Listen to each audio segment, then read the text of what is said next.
To offer protection from the hot sun, an awning was held up by large poles. This is how the stage once looked.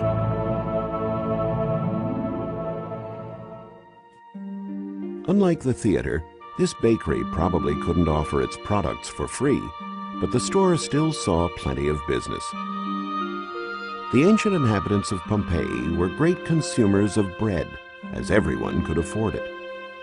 There was even the so-called dog bread, panes furfurius, which was served in the soup kitchen for the poor. Of course, even the best bread needs something to wash it down. But very few citizens were fortunate enough to have their own well. This column, which is linked to a large central reservoir, was used to distribute water.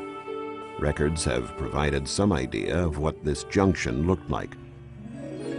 Such fountains were located at many city intersections, where citizens came to draw water they needed for domestic use.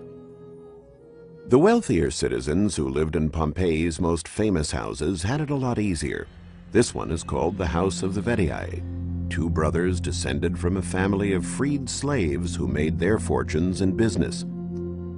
Eager for ways to show off their wealth, the Vetii family had statues erected in a garden surrounded by columns, and decorated the house with frescoes like these.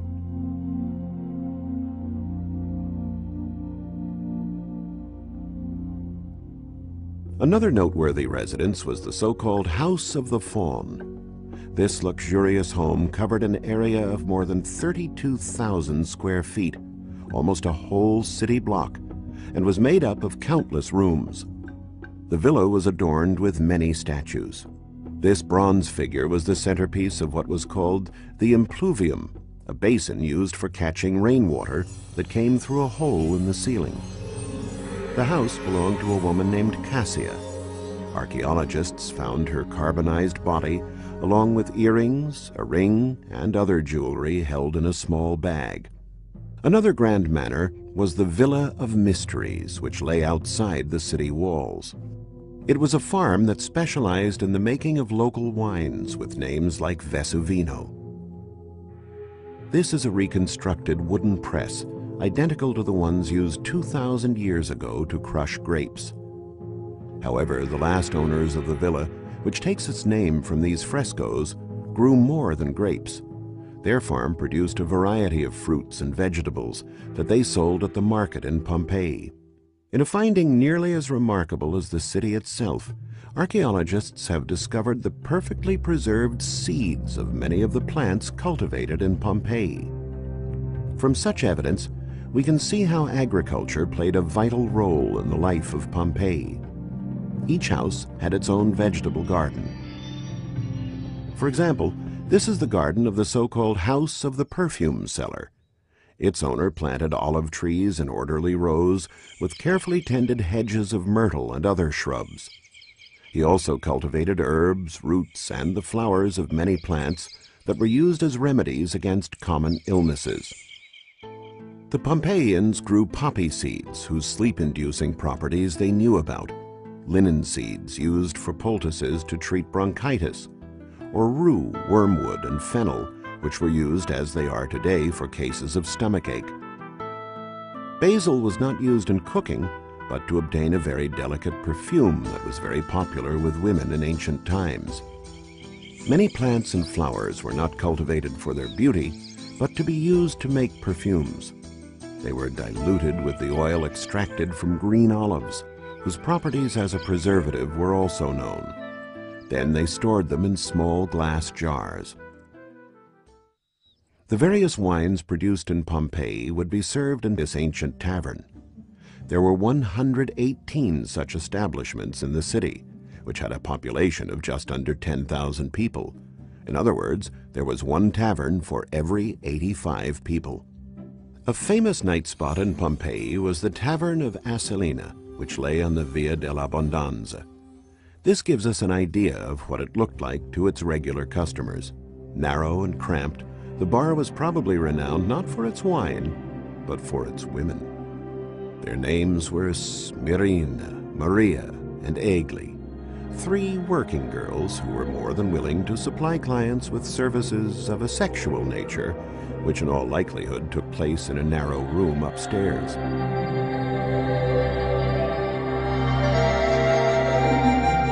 We know one name thanks to writing found on the wall outside the tavern. It's an election poster promoting a candidate for what today would be called a councilman. Vote Caius Lollius Fusco for Aedile in charge of roads and public and holy buildings. The girls of Assalina and especially Smyrna call on you for your support. Evidence suggests that in ancient Pompeii, wine and politics went hand in hand. Elections were held at least 20 times a year to fill various posts, and rich citizens seeking public office weren't above throwing money around to help their campaign. To further their cause, candidates sponsored gladiatorial contests or other forms of entertainment in the amphitheater. Even more persuasive were the huge campaign banquets, Roman orgies to which they invited all potential voters.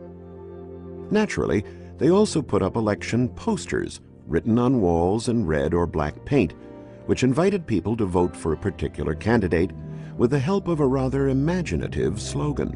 Vote Trebius for Aedile. The bread vendors call on your support. Elect Seius Secundus. He has the Pope's vote. Or else, Caius Julius Polybius for Aedile. He makes great bread. in short, they weren't fussy about how they solicited votes. One wealthy popular baker, Caius Julius Polybius, even had election slogans plastered on the walls of his own home, begging house guests to cast their votes for him. We know what Caius Julius Polybius looked like, as well as 2 of his presumed relatives.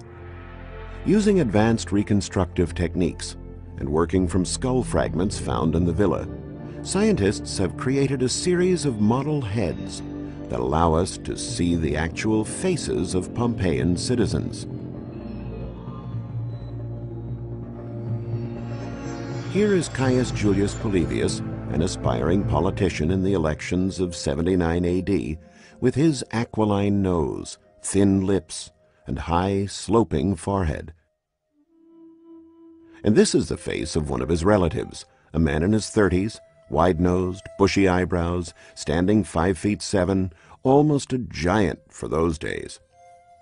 Lastly, a girl, just under 5 feet in height, graceful oval face with large eyes.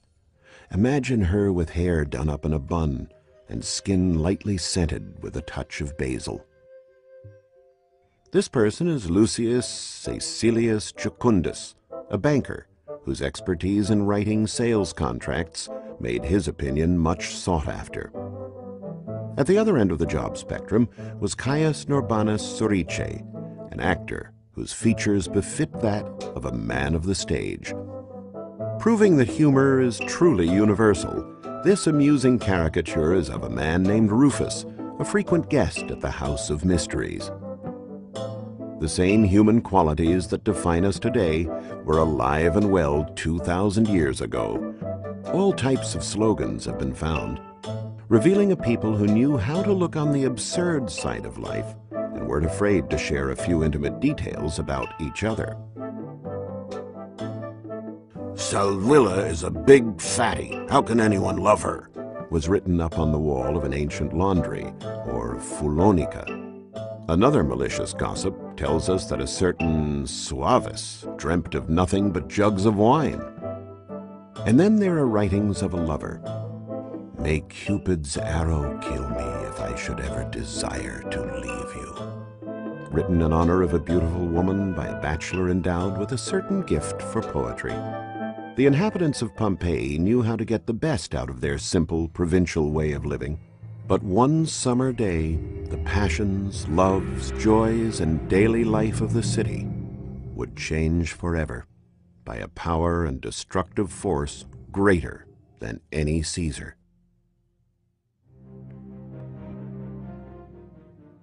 It's already dark when we reach one of the most important sites of current excavations, known as the Villa of the Chaste Lovers. As you can see from the skeletons of animals still lying here, and from the fallen jugs, this site is like an open book illustrating the dramatic moment of the eruption of Vesuvius. Before the disaster, frescoes adorned this owner's house. There were storerooms and sheds for the animals. Here was an oven and mill. It is because of this site that archaeologists are able to establish an exact date and time of the eruption.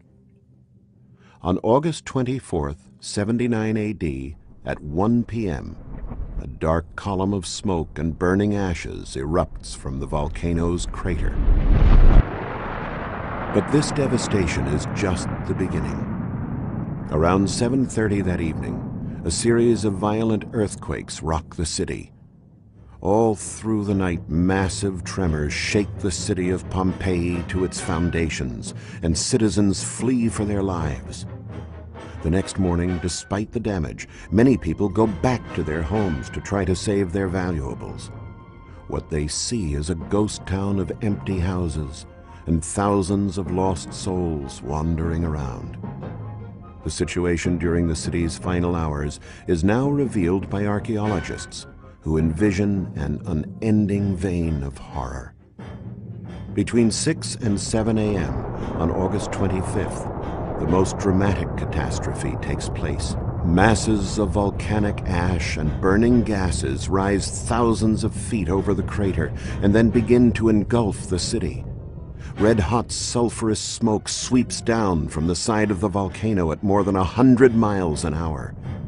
It is these dense, choking clouds that suffocate and burn to death the entire population of Pompeii.